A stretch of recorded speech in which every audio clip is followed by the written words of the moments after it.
Hello students, आज की इस वीडियो में हम बात करेंगे डेफिशिएंट डिमांड की। डेफिशिएंट डिमांड को समझने के लिए हमें पता होना चाहिए कि एग्रीगेट डिमांड और एग्रीगेट सप्लाई क्या होती है। अपनी लास्ट वीडियो में मैं एग्रीगेट डिमांड और एग्रीगेट सप्लाई के बारे में ऑलरेडी बता चुकी हूँ। तो समझते हैं कि डेफिशिएंट डिमांड क्या होती है। Deficient demand refers to a situation in which aggregate demand is short of aggregate supply corresponding to full employment in the economy। कहने का मतलब ये है कि डेफिशिएंट डिमांड क्या होती है, जब एग्रीगेट डिमांड, हमारी एग्रीगेट डिमांड क्या है, total demand for goods and services in the economy, और हमारी एग्रीगेट सप्लाई क्या है, total supply of goods and services in the economy. तो जब हमारी जो टोटल डिमांड है, यानी कि जो हमारी एग्रीगेट डिमांड है, ठीक है, और जो हमारी एग्रीगेट सप्लाई है, तो उसमें क्या होता है कि जो एग्रीगेट डिमांड हो जाती है वो कम हो जाती है। ठीक है, शॉर्ट ऑफ का मतलब कम हो जाती है, किससे? एग्रीगेट सप्लाई से। यानी कि जितनी टोटल डिमांड है हमारी इकोनॉमी में वो कम हो गई है, और जो हमारी एग्रीगेट सप्लाई है वो ज़्यादा हो गई है, corresponding to full employment in the economy. Full employment in the economy मतलब जब सारे के सारे रिसोर्सेज जो है काम पे लगे हुए हैं, फुली यूटिलाइज हो रहे हैं। तो क्या कहना चाहता है? कहना चाहता है कि डेफिशिएंट डिमांड तब होती है जब आपकी एग्रीगेट डिमांड जो है एग्रीगेट सप्लाई से कम हो जाती है, aggregate demand less than aggregate supply corresponding to full employment level. Full employment level कौन सा लेवल होता है? जब हमारे सारे रिसोर्सेज क्या हो रहे होते हैं, फुल्ली यूटिलाइज हो रहे हैं। ठीक है, डेफिशिएंट डिमांड का फीचर क्या है? The level of aggregate demand happens to short of its full employment level। जो आपका फुल एम्प्लॉयमेंट लेवल है, फुल एम्प्लॉयमेंट लेवल आप ऐसे समझ लिए, aggregate demand is equal to aggregate supply. यानी कि जितनी हमारी टोटल डिमांड हो रही है गुड्स और सर्विस के लिए, उतनी ही हमारी सप्लाई होती है। यानी कि दोनों जब aggregate demand aggregate supply equal होते हैं, उसे हम क्या कहते हैं? Full employment level. यानी कि क्या होता है कि सारे रिसोर्सेज यूटिलाइज हो रहे हैं और सबके लिए क्या हो रही है, हमारी डिमांड हो रही है। तो जब हम बात करें डेफिशिएंट डिमांड की, तो वो क्या हो जाती है? कम हो जाती है हमारी एग्रीगेट डिमांड। ठीक है, the level of aggregate demand happens to be short of its full employment level, full capacity production will not be possible. अब देखिए, डिमांड कम हो गई है, तो जो प्रोड्यूसर है वो ज़्यादा सप्लाई करके क्या करेगा, यानी कि रिसोर्सेज को फुली यूटिलाइज करके क्या करेगा? कुछ रिसोर्सेज क्या रह जाएंगे? अनयूटिलाइज रह जाएंगे। फॉर एग्जांपल, अगर कोई मशीन है वो 150 प्रोडक्ट प्रोड्यूस कर सकते हैं एक दिन में, तो अगर डिमांड ही 100 प्रोडक्ट की, तो वो 100 ही बनाएगा, वो 150 क्यों बनाएगा? तो क्या रह गए? कुछ प्रोडक्ट या रिसोर्सेज जो है हमारे, वो क्या रह गए? Unutilise. So resources will remain partly unutilized and there will be involuntary unemployment. अब इनवॉलेंट्री क्यों है? वॉलेंट्री का मतलब होता है जब हम अपनी मर्जी से काम नहीं करते, और इनवॉलेंट्री अनएम्प्लॉयमेंट का क्या मतलब है कि हम चाहते हैं हमें काम मिले और हमें नहीं मिल रहा। क्यों मिलेगा? क्योंकि देखिए, डिमांड तो हो नहीं रही है, तो प्रोड्यूसर ज़्यादा एम्प्लॉयमेंट करके क्या करेगा? तो इसलिए कुछ लोगों को निकाल देता है, कुछ लोगों को निकाल देता है, तो इनवॉलेंट्री अनएम्प्लॉयमेंट आ जाती है। सेकेंड फीचर है इसका, the level of aggregate demand fails to cope with the level of aggregate supply to the point of full employment। अभी मैंने आपको बताया फुल एम्प्लॉयमेंट लेवल क्या होता है, जब एग्रीगेट डिमांड एग्रीगेट सप्लाई के इक्वल होती है। तो अब क्या हो रहा है, वो कॉप अप नहीं कर पा रही है उसके साथ, क्योंकि हमारी एग्रीगेट डिमांड कम हो गई है। So there is under employment equilibrium in the economy. अब देखिए, अब क्या, एग्रीगेट डिमांड एग्रीगेट सप्लाई के इक्वल होती तो फुल एम्प्लॉयमेंट लेवल होता, पर अब एग्रीगेट डिमांड कम हो रही है, तो अब क्या होगा? अंडर एम्प्लॉयमेंट होगा, क्योंकि कुछ लोगों को काम नहीं मिलेगा, कुछ रिसोर्सेज फुली यूटिलाइज नहीं होंगे। इसको हम डायग्राम से और अच्छे से समझ लेते हैं। तो देखिए जरा, यहाँ पर मैंने लिया है aggregate demand and aggregate supply. X axis में मैंने लिया है लेवल ऑफ आउटपुट। हम जानते हैं जो हमारी एग्रीगेट सप्लाई होती है वो हमारी इनकम के बराबर होती है, तो हमने इसका 45 डिग्री एंगल बना दिया है। अब जो एग्रीगेट सप्लाई है ये हमारी 45 डिग्री पे। अब एग्रीगेट डिमांड क्या हो रही है, जब फुल एम्प्लॉयमेंट लेवल होता है तो एग्रीगेट डिमांड एग्रीगेट सप्लाई को कट करती है, तो यानी ये वाला पॉइंट मेरा कौन सा हो गया? Full employment level. ओके, जिसको मैंने किससे शो किया? ई एफ से। अब क्या है, शॉर्ट ऑफ हो गया एग्रीगेट डिमांड, यानी कि कम हो गई है। तो ये नया मैंने बनाया है इसका कर्व, जो इसका ग्राफ बनाया है, इसमें क्या हुआ है कि जो एग्रीगेट डिमांड है वो क्या है आपकी, अभी अंडर इक्विलिब्रियम है, क्योंकि वो पहले से ही कट कर रही है, फुल एम्प्लॉयमेंट लेवल पे कट नहीं कर रही। तो जो नया आपका इक्विलिब्रियम बनेगा वो कौन सा बनेगा? ये वाला बनेगा, जिसे हम कहेंगे अंडर एम्प्लॉयमेंट इक्विलिब्रियम। इससे हमें क्लियर हो रहा है कि जो हमारी एग्रीगेट डिमांड है वो क्या है? कम है, किससे? एग्रीगेट सप्लाई से। तो जो हमारा अंडर एम्प्लॉयमेंट बनेगा इक्विलिब्रियम, वो किससे कम होगा, हमारे फुल एम्प्लॉयमेंट इक्विलिब्रियम से कम होगा, यानी कि under employment equilibrium is less than full employment equilibrium. तो डेफिशिएंट कहाँ किसके बराबर हो गया, ये जो क्लियर, देखो यहाँ होना चाहिए था फुल एम्प्लॉयमेंट लेवल, कहाँ है, यहाँ है। तो ये जो गैप है यानी ई एफ और ई यू, वो हमारे क्या कहलाएगी, डेफिशिएंट डिमांड। अब देख लेते हैं कि कौन कौन से ऐसे कॉजेज हैं, कारण है जिसके वजह से डेफिशिएंट डिमांड होती है यानी डिमांड में कमी होती है। फर्स्ट, लो प्राइवेट कंजप्शन एक्सपेंडिचर, जो प्राइवेट कंजप्शन है वो हो ही नहीं रहा है, बहुत कम हो रहा है, सॉरी। लो प्राइवेट इन्वेस्टमेंट यहाँ पे आएगा आपका, देखिए यहाँ पे कंजप्शन है, यहाँ पे इन्वेस्टमेंट है, यानी कि लोग खर्च भी बहुत कम कर रहे हैं और लोग जो है इन्वेस्टमेंट भी बहुत कम कर रहे हैं। इन्वेस्टमेंट हम कैसे करते हैं, जैसे कैपिटल गुड्स वगैरह में करते हैं, उन्हें हम इन्वेस्टमेंट कहते हैं कि फ्यूचर में वो हमारे क्या हो, इनकम का सोर्स बने। लो गवर्नमेंट एक्सपेंडिचर, जो गवर्नमेंट है वो भी खर्चा कम कर रही है, ठीक है। लो एक्सपोर्ट्स, एक्सपोर्ट कम हो रहे हैं क्योंकि डिमांड नहीं है, तो बाहर जो है क्या हो रहा है, एक्सपोर्ट कम हो रहा है। इंपोर्ट ज़्यादा हो रहे हैं क्योंकि क्या कर रहे हैं, हम बाहर से परचेज करें। देखिए जब हम अपनी ही इकोनॉमी में परचेज नहीं करेंगे तो हम बाहर से मंगवाएंगे, तो ऑब्वियस सी बात है एक्सपोर्ट तो कम हो जाएंगे और जो इम्पोर्ट्स हैं वो बढ़ जाएंगे। High taxes in the economy, main reason ये भी होता है डेफिशिएंट डिमांड का कि जो गवर्नमेंट होती है वो क्या कर देती है, हाई टैक्स लगा देते, तो लोग डिमांड कम करते हैं। अब बात कर लेते हैं कॉन्सिक्वेंसेस ऑफ डेफिशिएंट डिमांड, कि अगर डेफिशिएंट डिमांड होगी तो उसके कॉन्सिक्वेंसेस, उसका रिजल्ट क्या होगा, परिणाम क्या होगा। फर्स्ट है आपका डिफ्लेशनरी गैप। डिफ्लेशनरी गैप क्या होता है बेटा, देखिए हम जानते हैं कि डेफिशिएंट डिमांड में क्या होता है, वो एग्रीगेट डिमांड जो होती है वो एग्रीगेट सप्लाई से कम होती है, तो एक जो गैप आ गया है, अभी मैंने आपको लास्ट उसमें भी दिखाया था कि जो गैप आ गया फुल एम्प्लॉयमेंट लेवल और अंडर एम्प्लॉयमेंट लेवल में, उसको हम क्या कहते हैं, डिफ्लेशनरी गैप। अब इसको और अच्छे से समझ लेते हैं। The problem of deficient demand in the economy give birth to deflationary gap.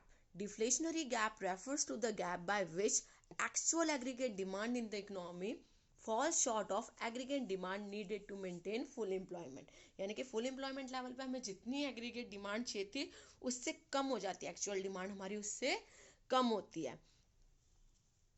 It is the difference between desired aggregate corresponding to full employment and planned aggregate corresponding to underemployment. जितनी हमें फुल एम्प्लॉयमेंट लेवल पे demand चाहिए होती है उससे जो हमारी demand होती है वो कम होती है, उसको हम क्या कहते हैं, डिफ्लेशनरी गैप। देखिए अभी मैंने आपको पीछे ग्राफ बनाया था, उसी को अब दोबारा से समझ लेते हैं। हमने क्या किया था, यहाँ AD एंड AS लिया था, यहाँ पे हमने लेवल ऑफ आउटपुट और इनकम ली थी, ये हमारा 45 डिग्री का एंगल था AS का। AD जो है हमारी कट कर रही थी किसको, AS को, फुल एम्प्लॉयमेंट लेवल पे। बट हमने पढ़ा कि भाई डेफिशिएंट डिमांड है तो एग्रीगेट डिमांड शॉर्ट ऑफ हो गई किससे, फुल एम्प्लॉयमेंट लेवल से, यानी कट यहाँ किया, इसको हमने किसका नाम दिया था, अंडर एम्प्लॉयमेंट का। तो ये जो गैप आया किस किस के बीच में, फुल एम्प्लॉयमेंट इक्विलिब्रियम और अंडर एम्प्लॉयमेंट इक्विलिब्रियम के बीच में, उसको हमने नाम दिया है किसका, डिफ्लेशनरी गैप, ठीक है। तो डिफ्लेशनरी गैप आपका क्या हो गया, अगर मैं इसको ई नाम दूँ और इसको E1 दूँ तो E1 जो है वो मेरा क्या हो जाएगा, डिफ्लेशनरी गैप हो जाएगा। यानी कि जितना मुझे फुल एम्प्लॉयमेंट लेवल पे चाहिए था और जितना मेरा एक्चुअल में एग्रीगेट डिमांड से आया था, उनके बीच में जो डिफरेंस है उसको मैं किसका नाम दे रही हूँ, डिफ्लेशनरी गैप का। तो फर्स्ट कॉन्सिक्वेंसेस क्या हुआ डेफिशिएंट डिमांड का, यानी कि जो आपकी डेफिशिएंट डिमांड हुई, एग्रीगेट डिमांड कम हुई है एग्रीगेट सप्लाई का, उसका फर्स्ट इफेक्ट क्या आया, डिफ्लेशनरी गैप आ गया। यानी कि जितनी डिमांड होनी चाहिए थी उतनी डिमांड नहीं हुई है, फुल एम्प्लॉयमेंट इक्विलिब्रियम ना होकर अंडर एम्प्लॉयमेंट इक्विलिब्रियम हुआ है। फर्स्ट कॉन्सिक्वेंसेस क्लियर हो गया। अब नेक्स्ट करते हैं अंडर फुल एम्प्लॉयमेंट इक्विलिब्रियम। अभी मैंने आपको इसको ग्राफ से भी एक्सप्लेन किया कि इसकी वजह से क्या हो जाएगा, आपका अंडर फुल एम्प्लॉयमेंट इक्विलिब्रियम हो जाएगा, फुल एम्प्लॉयमेंट इक्विलिब्रियम नहीं होगा क्योंकि आपकी एग्रीगेट डिमांड आपकी एग्रीगेट सप्लाई से कम है। Under full employment equilibrium is determined in the economy and involuntary unemployment also exist in the economy. देखिए जब एग्रीगेट डिमांड कम हो जाएगी तो क्या हो जाएगा, डिमांड कम होने से आपके प्रोडक्ट कम बनेंगे और प्रोडक्ट कम बनेंगे तो अब क्या चाहता है प्रोड्यूसर, कुछ लोगों को बाहर निकालेगा कॉस्ट कम करने के लिए, तो क्या आ जाएगी, इनवॉलंटरी अनएम्प्लॉयमेंट आ जाएगी। लोग तो चाहते हैं काम करना पर एक्चुअल में वो कर नहीं पाएंगे, ठीक है। थर्ड आपका जो कॉन्सिक्वेंसेस होगा वो होगा स्टॉक ऑफ अनसोल्ड गुड्स। देखिए अगर एग्रीगेट सप्लाई ज़्यादा है और एग्रीगेट डिमांड कम है तो क्या होगा कि जो स्टॉक होगा, यानी कि प्रोड्यूसर ने तो ज़्यादा बना लिया होगा बट वो क्या रह जाएगा, बचा हुआ रह जाएगा, ठीक है। Due to deficient demand the stock of unsold goods increases with the producer, so the producer reduce production.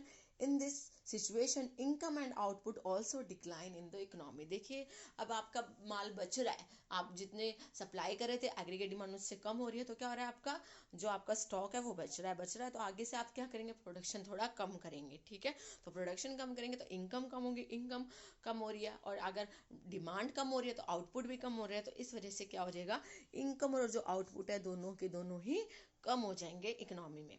फिर फोर्थ है आपका डिक्लाइन इन प्रॉफिट। देखिए प्रॉफिट में कैसे डिक्लाइन होगा, क्योंकि देख आपने जितने प्रोडक्ट बनाए थे अगर वो सेल होते तो प्रॉफिट बढ़ता, बट लेकिन डिमांड उतनी हुई नहीं तो उल्टा हमें लॉस ही बियर करना पड़ा क्योंकि हमारे बहुत सारे गुड्स अनसोल्ड रह गए। फिर अगर हमें इसे सेल भी करना होगा तो हमें कॉस्ट जो है उसका वो कम करना पड़ेगा, उसका हमें प्राइस कम करना पड़ेगा। So deficient demand result stock of unsold goods with the producer increases, so price is reduced. मैंने बताया अभी आपको प्राइस कम करना पड़ेगा अगर आपको सेल करनी है तो।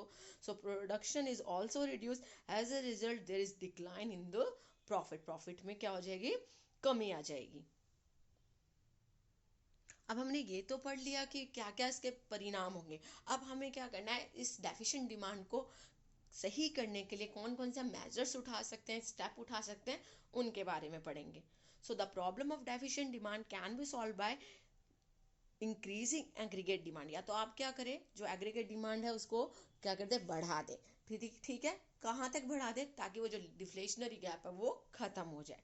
हम इसको दो तरीके से कर सकते हैं। First, measures undertaken through monetary policy. Monetary policy कौन चलाता है, हमारी सीबीआई यानी कि central bank of India, reserve bank of India. तो फर्स्ट हमारा क्या हो जाएगा कि अगर हम चाहते हैं कि डेफिशिएंट डिमांड जो है वो ख़त्म हो जाए, वापस उस पॉइंट जो डिफ्लेशनरी गैप है वो ख़त्म हो जाए, इसके लिए हमें क्या करना पड़ेगा, मॉनेटरी पॉलिसी यूज़ करनी पड़ेगी। और सेकंड क्या है, measures undertaken through fiscal policy. Fiscal policy किसके हैंड में होती है बेटा, वो गवर्नमेंट के हैंड में होती है कि वो किस तरीके से अपने एक्सपेंडिचर बढ़ाए या क्या करे जिसकी वजह से जो है वो एग्रीगेट डिमांड हमारी बढ़ जाए, ताकि वापस से एग्रीगेट डिमांड और एग्रीगेट सप्लाई दोनों क्या हो जाए, इक्वल हो जाए, ठीक है। सो अब अंडर मॉनेटरी पॉलिसी क्या करता है central bank, under monetary policy cheap monetary policy is adopted to increase aggregate demand. Cheap monetary policy क्या होती है बेटा, इसमें क्या कर देते हैं, सस्ता कर देते हैं, ठीक है। Under such a policy central bank take step to increase credit availability. अब क्या किया है, चीप मॉनेटरी पॉलिसी की है। चीप मॉनेटरी पॉलिसी का मतलब क्या है कि लोगों के हाथ में पैसा प्रोवाइड करना, क्रेडिट अवेलेबल करवाना ताकि वो खर्चा करें। खर्चा करेंगे तो ही डिमांड होगी, डिमांड होगी तो क्या होगा, जो एग्रीगेट सप्लाई है वहां तक वो पहुंच सकेगी। अभी मैंने आपको बताया कि अगर क्रेडिट अवेलेबिलिटी होगी तो लोगों के हाथ में क्या आ जाएगी, मनी आ जाएगी, और मनी आ जाएगी तो उससे क्या होगा, it increase in aggregate demand. और मॉनेटरी पॉलिसी को भी हम दो तरह से डिवाइड कर सकते हैं, फर्स्ट क्वांटिटेटिव मेजर्स और सेकंड क्वालिटेटिव मेजर्स। देखिए क्वांटिटेटिव का मतलब क्या है, जिसको हम काउंट कर सकते हैं, ठीक है, जैसे like reduction in bank rate. I hope कि आपको बैंक रेट के बारे में मालूम होगा, ठीक है। तो अब क्या कर रहे हैं, बैंक रेट को कम कर देंगे तो लोग क्या करेंगे, लोन वगैरह इजीली जो है वो ले पाएंगे। जब लोन इजीली ले पाएंगे तो क्या हो जाएगा, उनके हाथ में मनी आएगी, और मनी आएगी तो वो एक्सपेंडिचर करेंगे। Next, purchase of security from open market. अब सेंट्रल बैंक बहुत सारी ऐसी सिक्योरिटी होती है ऑन बिहाफ ऑफ गवर्नमेंट, वो क्या करती है, सिक्योरिटी सेल करता है सेंट्रल बैंक। अब वो क्या करेगा, उसे परचेज करना स्टार्ट कर देगा। जब सिक्योरिटी लोग पहले तो सेल करी तो लोगों से पैसा लिया, अब परचेज करा तो लोगों को वापस पैसा मिल जाएगा, तो उनके हाथ में मनी आएगी और वो खर्च करेंगे। थर्ड है रिडक्शन इन सीआरआर। अब क्या होगा, कैश रिजर्व रेशियो को घटा दिया जाएगा, जैसे आपके जो कोरोना टाइम पीरियड था उसमें कम कर दिया गया था। इससे क्या हुआ था कि जो आपके बैंक होंगे उनके पास जो है पैसा ज़्यादा होगा, और पैसा ज़्यादा होगा तो लोगों को लोन इजीली मिलेंगे। कैश रिजर्व रेशियो आपको क्लियर होगा, जो सेंट्रल बैंक के पास रखना पड़ता है हर बैंक को। फिर है reduction in SLR, statutory statutory liquidity ratio. ये कौन सा रेशियो होता है, जो बैंक को खुद के पास रखना पड़ता है, ठीक है, उसको भी कम कर दिया गया। अब मनी वो जो बैंक है वो अपने पास थोड़ा कम रखेंगे, क्योंकि रिडक्शन लिखा हुआ है एसएलआर में, तो वो अपने पास कम रखेंगे, और जो लोगों को है ज़्यादा से ज़्यादा लोन ग्रांट कर पाएंगे। फिर है reduction in repo rate, repo rate को कम कर देगा। रेपो रेट कौन सी रेट होती है, जिस पर जो है सेंट्रल बैंक जो आपके कमर्शियल बैंक होते हैं उनको लोन देता है, वो कम कर देगा। तो आगे भी वो क्या करेंगे, लोन कम लेंगे लोगों से, आपके इंटरेस्ट रेट कम हो जाएगी, इस वजह से लोग लोन लेना सही समझेंगे कि कम इंटरेस्ट पे हमें लोन मिल रहा है। Reduction in reverse repo rate, reverse repo rate क्या होता है, जैसे मान के चलते एक्सेस मनी होती है कमर्शियल बैंक के पास, तो वो अपनी मनी किसको दे देते हैं, सेंट्रल बैंक को देते हैं, और बदले में बैंक क्या देता है, इंटरेस्ट देता है, उसको हम क्या कहते हैं, रिवर्स रेपो रेट। तो अगर मान के चल रहे हैं कि जो आपका सीबीआई बैंक है, सेंट्रल बैंक है, वो क्या कर रहा है, जो आपका आरबीआई है वो लोगों को इतना मनी नहीं दे रहा है, ठीक है। अब वो जो बैंक है कमर्शियल बैंक, उनको इतना इंटरेस्ट रेट नहीं देगा, तो वो सोचेंगे कि बैंक में जमा करने से तो अच्छा है रिजर्व बैंक में कि हम लोगों को लोन पे दे दे ताकि हमें इंटरेस्ट रेट ज़्यादा मिले। तो इस तरह से कुल मिला के इन सारे जितने भी स्टेप्स हैं उनसे क्या होगा, लोगों के हाथ में पैसा आएगा। जो मेन मोटिव है वो यही है कि लोगों के हाथ में पैसा दिया जाए, क्रेडिट अवेलेबिलिटी को बढ़ाया जाए ताकि लोग लोन इजीली ले पाएं और खर्चा कर सके। फिर आपका क्वालिटेटिव मेजर्स, क्वालिटेटिव मेजर्स में क्या है बेटा, reduction in margin requirement. Margin requirement क्या होता है कि जैसे आपको लोन चाहिए, तो लोन चाहिए, उसमें से अगर मान के चल रहे हैं कि 100% की कोई आपकी सिक्योरिटी दे रहे हैं आप, तो उसमें आपको 70% ही मिल रहा है, तो मार्जिन रिक्वायरमेंट 30% हो गया, ज़्यादा हो गया। अब क्या किया कि गवर्नमेंट ने बोला है, सेंट्रल बैंक ने बोला है कि भाई आप क्या करो, मार्जिन रिक्वायरमेंट कम करो। अगर 100% की चीज़ है, सिक्योरिटी है, तो आप उस पर 80 भी दे सकते हो, 90% भी दे सकते हो। तो लोगों को क्या होगा, अगर 1 लाख की आपने कोई सिक्योरिटी पे चीज़ दी है तो 90,000 तक आपको लोन मिलेगा, पहले कितना मिलता था, 70,000, तो फर्क बहुत ज़्यादा आ जाएगा। End of rationing of credit, rationing of credit में क्या होता था कि एक साथ अगर 3-4 लोग मान के चल रहे लोन मांग रहे हैं, तो बैंक वाले क्या करते थे, सिर्फ एक इंसान को लोन ना देके अलग अलग पर्सन को लोन दे देते थे, रैशनिंग पे, रेशियो के हिसाब से कि किसी को अगर मान के चले 100% से तो 50% दे दिया, 75% दे दिया, 80% दे दिया, तो अलग अलग सबको दे देते। तो रैशनिंग खत्म की गई है कि सबको क्या है, जितना मांगा है लोन उतना प्रोवाइड करो। फिर है आपका increase in consumer credit, increase in consumer credit मतलब आप उधार दे सकते हैं कंज्यूमर्स को। फिर आपका डायरेक्ट एक्शन, डायरेक्ट एक्शन में क्या होता है कि जो आपका रिजर्व बैंक होता है वो डायरेक्ट स्टेप लेता है ताकि क्या कर सके, क्रेडिट अवेलेबिलिटी को बढ़ा सके। मॉरल सुएशन करता है, देखता है कि कहीं कोई ऐसा बैंक तो नहीं है जो मैंने रूल्स रेगुलेशन निकाले हैं उनको फॉलो नहीं कर रहा। और इसके साथ साथ क्या करता है, पब्लिसिटी करता है ताकि लोगों को पता चले कि जो है गवर्नमेंट ने ये स्टेप्स निकाले हैं, आरबीआई ने ये स्टेप्स निकाले हैं, या आरबीआई ने इतने सारे जो है मेजर्स उठाए हैं ताकि लोगों को क्रेडिट अवेलेबल इजीली हो पाए। इस बात की क्या कर देते हैं, पब्लिसिटी कर देते हैं, थ्रू एडवर्टाइजमेंट लगा लो, नोटिस लगा लो, इनके थ्रू। अब बात आ जाती है measures undertaken through physical policy. मैंने आपको बताया फिजिकल पॉलिसी किसके हैंड में है, गवर्नमेंट ऑफ इंडिया के हैंड में। तो अब क्या करती है गवर्नमेंट, जब देखती है कि भाई एग्रीगेट डिमांड बहुत कम हो रही है, एग्रीगेट सप्लाई ज़्यादा है, इकोनॉमी पे इसका इन्वर्स इफेक्ट पहुंच रहा है, नेगेटिव इफेक्ट पहुंच रहा है, तो वो क्या करती है, इंक्रीज इन गवर्नमेंट एक्सपेंडिचर, अपनी एक्सपेंडिचर को, गवर्नमेंट एक्सपेंडिचर को बढ़ा देती है, जैसे रोड्स वगैरह बना दिए, हेल्थ में कर दिया, ठीक है, जॉब्स वगैरह ज़्यादा निकाल दी, तो ये हो जाता है आपका इंक्रीज इन गवर्नमेंट एक्सपेंडिचर। मतलब जो भी काम गवर्नमेंट किसके लिए करती है, सोसाइटी के वेलफेयर के लिए, उसको बढ़ा देती है। डिक्रीज इन टैक्सेस, टैक्सेस कम कर देते हैं ताकि जो लोग हैं वो कुछ भी खरीदने से पहले सोचे ना कि भाई हमें टैक्स इतना पे करना पड़ेगा, ठीक है। Decrease in government debt, government debt कम कर देते हैं। गवर्नमेंट डेट का क्या मतलब होता है, जो गवर्नमेंट होती है वो पब्लिक से लोन वगैरह लेती है, ठीक है, पब्लिक लोन लेती होती है, तो जब देखते हैं कि भाई एग्रीगेट डिमांड कम हो रही है तो वो अपना डेट नहीं बढ़ाती, लोगों को वापस करना स्टार्ट कर देती है, जिससे लोगों के हाथ में पैसा आ जाता है। Increase in deficit financing, deficit financing में क्या होता है कि आप जो है एक्सपेंडिचर ज़्यादा करते हैं और इनकम आपकी कम होती है, तो वो क्या होता है आपका डेफिसिट फाइनेंसिंग, यानी कि आपने क्या किया है, क्रेडिट अवेलेबिलिटी को बढ़ाया है, लोगों के हाथ में पैसा प्रोवाइड कराया ताकि वो डिमांड करें। तो आई होप कि आपको समझ में आया हो कि डेफिशिएंट डिमांड क्या होती है और इसको सही करने के लिए कौन कौन से मेजर्स उठाए जाते हैं। Thank you students.